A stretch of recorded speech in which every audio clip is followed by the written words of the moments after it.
बिस्मिल्लाहिर्रहमानिर्रहीम अस्सलामुअलैकुम। Welcome to the farming tips में शाहिद अली अवान की जानिब से खुश आमदीद।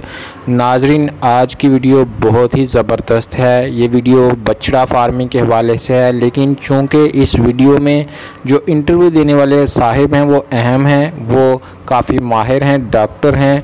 उनसे हम कट्टा बछड़ा फार्मिंग के ऊपर तफसीलात तो हासिल करेंगे ही, लेकिन चूँकि उन्होंने कट्टे भी रखे हुए हैं तो हम उनसे कटरा और बछड़ा फार्मिंग के दरमियान मवाजना भी करवाएंगे और उनसे जानेंगे कि कैसे कट्टा फार्मिंग बेहतर है, कट्टा फार्मिंग की कौन सी खसूसियात हैं और बछड़ा फार्मिंग की क्या खसूसियात हैं और दोनों में से बेहतर कौन सा है, और दोनों बछड़ों को पाला कैसे जाता है, इनको ख़रीदा कैसे जाता है, इनको बेचा कैसे जाता है, इनका ध्यान कैसे रखा जाता है, इनसे मुनाफे की क्या शरह है, ये सारी बातें हम उनसे पूछेंगे।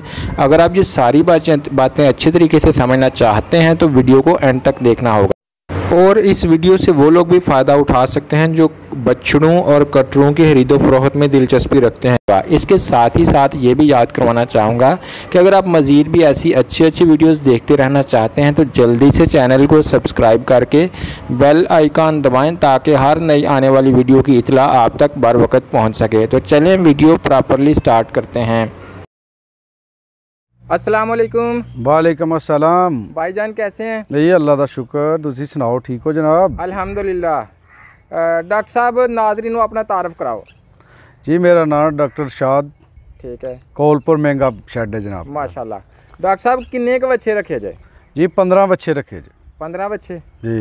ये पहले तू रख रहे हो या पहले ही इन्हों का भी तजर्बा? जी पहला ही तजर्बा है। ठीक है। तो सर तुसी ये बच्चे किन्नी उम्र दे खरीदे सन? ये जनाब कुछ तो पक्के खीरे खरीदे सन जेडे ना 1.5 साल दे सन। ठीक है जी 6 महीने च दोंदे लग गए ने, कोई 10 लग गए ने। ठीक है। बाकियां दे हुण इंशाल्लाह इन्होंने एंड ही लग जाना है। ठीक है। हाँ जी। यानी 10 दोंदे लग गए जी ईद वास्ते तैयार ईद वास्ते ले सन, ईद ते तैयार होने करने वास्ते। ठीक है। ते इंशाल्लाह तैयार हो रहे ने। ठीक है बिल्कुल। ते देसी वंडे नाल ही कर रहे हैं, आम देसी वंडे देसी खुराक नाल। ठीक हो गया, ज़बरदस्त। सर तुसी जो 1.5 साल का खीरा बच्चा खरीदा है उदों तुहानू किन्ने दा पै गया सी? ये 40,000 च 45,000 बस इत्थे पिया। ते संभाले किन्नी देर ने? साल? ये नहीं जनाब 7वां महीना ही है। 7वां महीना संभाल हो गया? बिल्कुल 7 महीने हो गए ने संभाल लिया। बिल्कुल। ठीक है। ते ये ईद तक इंशाल्लाह सारे खीरे लग जाएंगे? वाह बिल्कुल दोंदे लग जाएंगे। की तुहाड़ा ख्याल है कि जो दोंदे लगन तो बाद ईद ते सेल होने दे ते किन्ने दा एवरेज? ये तुसी कह नहीं सकते मार्केट मंडी दे रेट नाल को लग जाए, लेकिन इंशाल्लाह अल्लाह दे रोजी दे जांदे ने। यानी एक अच्छा काम है। अच्छा काम है। पहला तजर्बा क्योंकि तजर्बे च ते फिलहाल इन्ना तुसी समझो सिखदा ही है, ते फिर उदों बाद अल्लाह देगा जिन्ने रोजी ते अल्लाह पाक ने देनी है, तुसी ते बिल्कुल ਉਹਦੇ ਤੇ ਸੁੱਟ ਕੇ ਕਰਨੀ ਹੈ। ਰਿਜ਼ਕ ਤੇ ਅੱਲਾਹ ਪਾਕ ਨਹੀਂ ਦੇਣਾ ਨਾ ਜੀ। ਜਿਹੜੇ ਕਹਿੰਦੇ ਨੇ ਜਿਹੜੇ ਅੱਲਾਹ ਤਾਲਾ ਤੇ ਭਰੋਸਾ ਰੱਖਦੇ ਨੇ, ਅੱਲਾਹ ਤੇ ਯਕੀਨ ਰੱਖਦੇ ਨੇ, ਅੱਲਾਹ ਉਹਨਾਂ ਦੇ ਬੇੜੇ ਪਾਰ ਹੀ ਕਰਦਾ ਹੈ। ਤੇ ਅੱਲਾਹ ਪਾਕ ਤੁਹਾਡਾ ਵੀ ਇਨਸ਼ਾਅੱਲਾ ਇਹ 'ਚ ਫਾਇਦਾ ਹੀ ਹੋਏਗਾ ਔਰ ਅੱਛਾ ਕੰਮ ਹੈ, ਮੇਰੇ ਖਿਆਲ 'ਚ ਤਾਂ ਅੱਛਾ ਕੰਮ ਹੈ ਜੀ। ਸਵਾਏ ਅੱਲਾਹ ਦੀ ਜ਼ਾਤ ਤੋਂ ਕੋਈ ਰਿਜ਼ਕ ਨਹੀਂ ਦਿੰਦਾ, ਉਹਦੇ ਤੇ ਸ਼ੁਕਰ ਅਲਹਮਦੁਲਿਲਾ ਜੋ ਦੇਗਾ। ਬਿਲਕੁਲ ਜ਼ਬਰਦਸਤ, ਬੜੀ ਅੱਛੀ ਗੱਲ ਤੁਸੀਂ ਕੀਤੀ ਹੈ। ਸਾਰੇ ਆਪਣੇ ਬੱਚਿਆਂ ਨੂੰ ਰੋਜ਼ਾਨਾ ਜਿਹੜੀ ਤੁਸੀਂ ਖਾਤਰ ਕਰਦੇ ਹੋ ਨਾ ਜੀ, ਇਹਨਾਂ ਦੀ ਰੂਟੀਨ ਦੱਸ ਦਿਓ ਕਿ ਕਿਹੜੀ ਖੁਰਾਕ ਪਾਉਂਦੇ ਹੋ ਤੇ ਕਿੰਨੀ ਵਾਰੀ ਪਾਉਂਦੇ ਹੋ? ਇਹ ਚੌਕਰ ਤੇ ਤੂੜੀ। ठीक है। उस तो बाद सब्ज पट्ठा। ठीक है भाई दा। हाँ जी। ठीक है। सब्ज पट्ठा है, दुआले लगे है, दिखा भी सकते हो। ठीक है। ठीक है ना जी। सही है।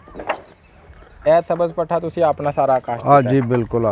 ਤੇ ਇਹਨਾਂ ਨੂੰ ਕਿੰਨੀ ਦਫਾ ਤੁਸੀਂ ਤੂੜੀ ਔਰ ਪੱਠੇ ਪਾਉਂਦੇ? 2 ਵਾਰੀ ਪੱਠੇ ਪਾਈਦੇ ਨੇ। ਠੀਕ ਹੈ ਜੀ, ਸਵੇਰ ਤੇ ਸ਼ਾਮ। ਸਹੀ ਹੈ, ਬਸ ਸਹੀ ਹੋ ਗਿਆ। ਕਿੰਨਾ ਖਰਚਾ ਆ ਜਾਂਦਾ ਇੱਕ ਜਾਨਵਰ ਤੇ? ਇਹਨਾਂ ਤੇ ਇੱਕ ਜਾਨਵਰ ਤੇ ਤੁਸੀਂ 100 ਰੁਪਏ ਲਾ ਲਓ, ਰੋਜ਼ਾਨਾ ਖਰਚਾ ਹੋ ਜਾਂਦਾ। 100 ਰੁਪਏ ਰੋਜ਼ਾਨਾ? 100-120 ਰੁਪਏ ਖਰਚ ਹੋ ਜਾਂਦੇ ਨੇ। ਠੀਕ ਹੈ। हाँ जी। ਉਹ 22 ਕੱਟੇ ਤੁਹਾਡੇ ਲੈਦਾ ਸਨ, ਇਹ ਤੁਹਾਡੇ 15 ਬੱਚੇ ਲੈਦਾ ਨੇ। ਕੱਲਿਆਂ 15 ਬੱਚਿਆਂ ਦੀ ਗੱਲ ਕੀਤੀ ਜਾਏ ਤੇ ਇਹਨਾਂ ਵਾਸਤੇ ਕਿੰਨੇ ਬੰਦੇ ਚਾਹੀਦੇ ਨੇ? ਇੱਕ ਹੀ ਬੰਦਾ ਇਹਨਾਂ ਵਾਸਤੇ ਬੜਾ ਹੈ। क्या एक बंदा 15 बच्चे जमा आराम नाल बिल्कुल संभाल सकता? नहीं, एक 2 बंदे संभाल। 2 चाहिए? 2 बंदे संभाल। ठीक है। एक बंदा एक 15 बच्चे संभाल लैंदा। फी बच्चा शैड दे अंदर जो तमीरशुदा है ਉਹਦੇ अंदर किन्नी जगह चाहिए रखने वास्ते? जी ਇਹਨਾਂ ਵਾਸਤੇ ਵੀ 5-6 मरले जगह बड़ी ਹੁੰਦੀ है। 5-6 मरले जगह 6 मरले बड़ी ਹੁੰਦੀ है। 15 ਬੱਚਿਆਂ ਵਾਸਤੇ? 15 ਬੱਚੇ। 3 ਮਰਲੇ ਛੱਤ ਤੇ 3 ਮਰਲੇ ਬਗੈਰ ਛੱਤ? ਬਿਲਕੁਲ ਬਗੈਰ ਛੱਤ। ਠੀਕ ਹੈ। ਖੁਰਲੀ ਵੀ ਤੁਸੀਂ ਬਣਾਉਣੀ ਪੈਂਦੀ ਹੈ, ਖੁਰਲੀ ਬਣਾਉਣ 'ਚ ਕਿੰਨਾ ਖਰਚਾ ਆ ਜਾਂਦਾ ਹੈ? ਇਹ ਸਮਝ ਲਓ 20-22 ਹਜ਼ਾਰ ਰੁਪਈਆ 25,000 ਰੁਪਈਏ ਦਾ ਖੁਰਲੀ ਜਿਹੜੀ ਬਣ ਜਾਂਦੀ ਹੈ। ਠੀਕ ਹੈ।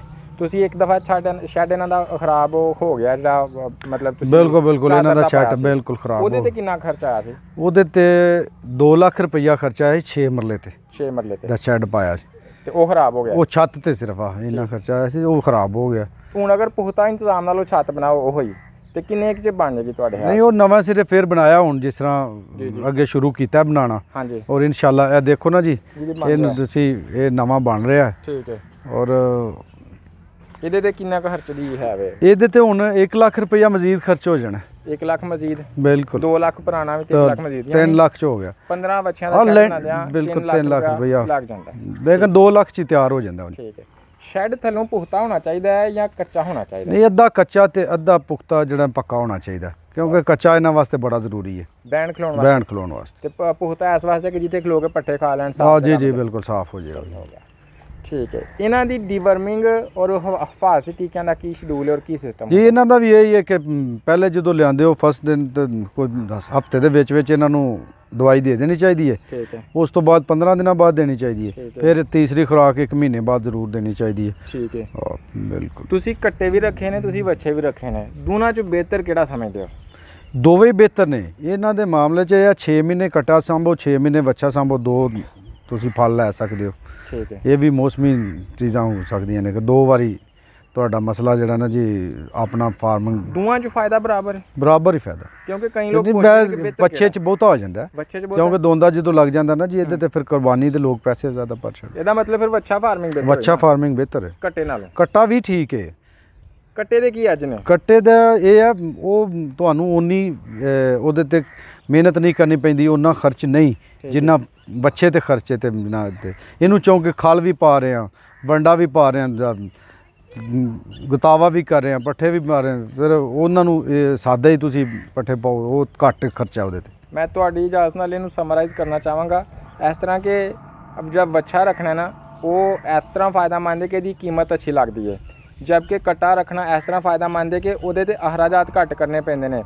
ਬੱਚੇ ਨੂੰ ਜ਼ਿਆਦਾ ਕੀਮਤੀ ਖੁਰਾਕ ਪਾਣੀ ਪੈਂਦੀ ਹੈ, ਕੱਟੇ ਨੂੰ ਜ਼ਿਆਦਾ ਕੀਮਤੀ ਖੁਰਾਕ ਨਹੀਂ ਪਾਣੀ ਪੈਂਦੀ। ਬੱਚੇ ਦੀ ਜ਼ਿਆਦਾ ਕੇਅਰ ਕਰਨੀ ਪੈਂਦੀ, ਕੱਟੇ ਦੀ ਜ਼ਿਆਦਾ ਕੇਅਰ ਨਹੀਂ ਕਰਨੀ ਪੈਂਦੀ।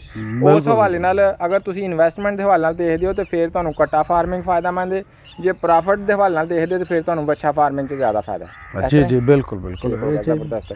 ਅੱਛਾ ਸਰ ਜੀ, ਅੱਛਾ ਸਰ, ਫਾਰਮਰ ਹਜ਼ਰਾਤ ਉਹਨਾਂ ਅਗਰ ਕਿਸੇ ਨੇ ਸ਼ੁਰੂ ਕਰਨਾ ਹੈ ਇਹ ਬਿਜ਼ਨਸ ਤੇ ਉਹਨਾਂ ਲਈ ਤੁਸੀਂ ਕੀ ਆਈਡੀਆ ਦਿੰਦੇ ਹੋ, ਕੀ ਟਿਪ ਦੇਣਾ ਚਾਹੁੰਦੇ ਹੋ? ਨਹੀਂ ਕਿਸੇ ਪਹਿਲੇ ਜਿੱਦਾਂ ਤਜਰਬਾਕਾਰ ਬੰਦੇ ਕੋਲੋਂ ਪਹਿਲਾਂ ਉਹਨਾਂ ਨੂੰ ਮਿਲ ਕੇ ਉਹਦੇ ਨਾਲ ਹੀ ਬਣਾ ਕੇ ਤੇ ਫਿਰ ਉਹਦੇ ਨਾਲ ਹੀ ਖਰੀਦਦਾਰੀ ਕਰਨੀ ਚਾਹੀਦੀ ਹੈ, ਕਿਉਂਕਿ ਹਰ ਬੰਦਾ ਨੁਕਸਾਨ ਨਾ ਉਠਾਏ।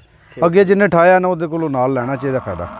ਪਹਿਲੀ ਵਾਰੀ ਤਾਂ ਤੁਹਾਡਾ ਤਜਰਬਾ ਹੁੰਦਾ ਹੀ ਹੁੰਦਾ, ਔਰ 6 ਮਹੀਨੇ ਤੁਹਾਨੂੰ ਇੱਕ ਵੀ ਚੀਜ਼ ਦੇ 6 ਮਹੀਨੇ ਸਾਲ ਜਿਹੜਾ ਨਾ ਜੀ ਤਜਰਬੇ ਤੋਂ ਬਾਅਦ ਹੀ ਜਾ ਕੇ ਫਾਇਦੇ ਹਾਸਲ ਹੁੰਦੇ ਨੇ। ਇਹਦੇ 'ਚ ਸਿਰਫ ਬੰਦੇ ਦੀ ਖਲੋਤ ਹੋਣੀ ਚਾਹੀਦੀ ਹੈ, ਸਾਲ ਬੰਦਾ ਖਲੋਏ ਦੇ ਕੰਮ ਤੇ ਫੇਰ ਹੀ ਹੈ। ਦੂਸਰੇ ਨੰਬਰ ਤੇ ਇਹ ਮੰਡੀ 'ਚੋਂ ਖਰੀਦਣੇ ਚਾਹੀਦੇ ਨੇ ਜਾਂ ਲੋਕਲ ਖਰੀਦਣਾ ਜ਼ਿਆਦਾ ਬੈਨੀਫਿਟ? ਮੰਡੀ 'ਚ ਜ਼ਰਾ ਬਿਹਤਰ ਹੁੰਦਾ ਕਿਉਂਕਿ ਹਰ ਚੀਜ਼ ਆਈ ਹੁੰਦੀ ਹੈ, ਤੁਹਾਨੂੰ ਉੱਥੇ ਮੁੱਲ ਲੱਗ ਜਾਂਦਾ, ਪਤਾ ਵੀ ਲੱਗ ਜਾਂਦਾ ਕਿ ਇਹਦੀ ਇਹ ਕੀਮਤ ਹੈ, ਇਹਦੀ ਇਹ ਕੀਮਤ ਹੈ। 1 ਸਾਲ ਬਾਅਦ ਵੈਸੇ ਹੀ ਬੰਦੇ ਨੂੰ ਪਤਾ ਲੱਗ ਜਾਂਦਾ ਇਹਦੀ ਇਹ ਕੀਮਤ ਹੈ। ਜਾਨਵਰ ਇਹਦੇ 'ਚ ਧੋਖਾ ਫਰੇਬ ਮੰਡੀ 'ਚ ਨਹੀਂ, ਕੋਈ ਧੋਖਾ ਨਹੀਂ ਹੁੰਦਾ, ਕੋਈ ਫਰਾਡ ਨਹੀਂ ਹੁੰਦਾ। ਜਿੰਨੇ ਮੱਝਾਂ ਦੇ ਹੁੰਦਾ ਕਿ ਉਹ ਦੁੱਧ ਡੱਕ ਕੇ ਇਹ ਉਹ ਕਰ ਲੈਂਦੇ ਨੇ, ਨਹੀਂ ਇਹਦੇ 'ਚ ਕੋਈ ਨਹੀਂ ਹੁੰਦਾ, ਇਹਦੇ 'ਚ ਕੋਈ ਪ੍ਰੋਬਲਮ ਹੁੰਦਾ। ਗੋਸ਼ਤ ਦੇ ਭਾਅ ਤੁਸੀਂ ਲੈਣੇ ਨੇ, ਇਹਦੇ 'ਚ ਜ਼ਰਾ ਜਿਹੜਾ ਕੁਰਬਾਨੀ ਵਾਲਾ ਉਹਦੇ ਤੇ 10,000 ਮਹਿੰਗਾ ਮਿਲਣਾ ਤੁਹਾਨੂੰ, ਦੂਸਰਾ 10,000 ਸਸਤਾ ਮਿਲ ਜਾਣਾ ਗੋਸ਼ਤ ਵਾਲਾ। ਠੀਕ ਹੈ। ਦੂਸਰੀਆਂ ਆਮ ਬਿਮਾਰੀਆਂ ਇਹਨਾਂ ਦੇ ਕੋਈ ਲੱਗ ਸਕਦੀਆਂ ਉਹ ਇਹਨਾਂ ਨੂੰ ਹਿਫਾਜ਼ਤੀ ਪਹਿਲਾਂ ਵੀ ਮੈਂ ਦੱਸ ਚੁੱਕਿਆ ਕਿ ਗਲ ਘੋਟੂ ਮੂੰਹ ਖੋਰ ਦੀ ਵੈਕਸੀਨ ਕਰਾ ਚੁੱਕਿਆ। ਠੀਕ ਹੋ ਗਿਆ। ਠੀਕ ਹੈ ਨਾ ਜੀ। ਇਹਨਾਂ ਦੇ ਪੈਰਾਂ ਦੇ ਥੱਲੇ ਚੂਨਾ ਵੀ ਸੁੱਟੀ ਦਾ ਤੇ ਬਸ ਉਹ ਵੈਕਸੀਨ ਹੋਣੀ ਚਾਹੀਦੀ ਹੈ ਜਿਹੜੀ ਬਿਮਾਰੀਆਂ ਨਾਲ ਹੋਣ। ਅੱਛਾ ਡਾਕਟਰ ਸਾਹਿਬ, ਅਗਰ ਤੁਹਾਡੇ ਕੋਲ ਬੱਚੇ ਕਿਸੇ ਨੇ ਖਰੀਦਣੇ ਹੋਣ तो किस तरह थोड़े नाल राबता कर सकता है? तो अपना मुकम्मल एड्रैस भी बता दो कि किसी होर शहर तो भी बंदा खरीदना चाहे तो किस तरह थोड़े को राबता कर सकता है, किस तरह आ सकता है? सियालकोट पसरूर डाकखाना बड़ियाना गाँव साकन कोलपुर, नंबर है 0340 122 7380। ठीक है। अगर किसी ने कट्टे या बच्चे खरीदने ने तो नंबर से राब्ता कर सकता और इंशाल्लाह डील करोगे। बहुत शुक्रिया जी, बहुत शुक्रिया डॉक्टर साहब, आपने वक्त दिया हमें, बहुत शुक्रिया। कोई गल नहीं जनाब। व्यूअर्स, आज की वीडियो में इतना ही। उम्मीद है आपको वीडियो पसंद आई होगी। डॉक्टर साहब ने बहुत ही कम वक्त में बहुत ज़्यादा मालूमात का अहाता किया है। ना सिर्फ बछड़ा फार्मिंग के हवाले से मालूमात दी हैं बल्कि बछड़ा और कटरा फार्मिंग की जो मवाज़न है उसका भी उन्होंने किया बड़े अच्छे अंदाज में। अपनी आरा और तजावीज़ के लिए कमेंट बॉक्स का इस्तेमाल करें। वीडियो अच्छी लगे तो इसको लाइक और शेयर करें। इंशाल्लाह फिर मिलेंगे एक नई वीडियो के साथ। तब तक के लिए अल्लाह हाफिज़।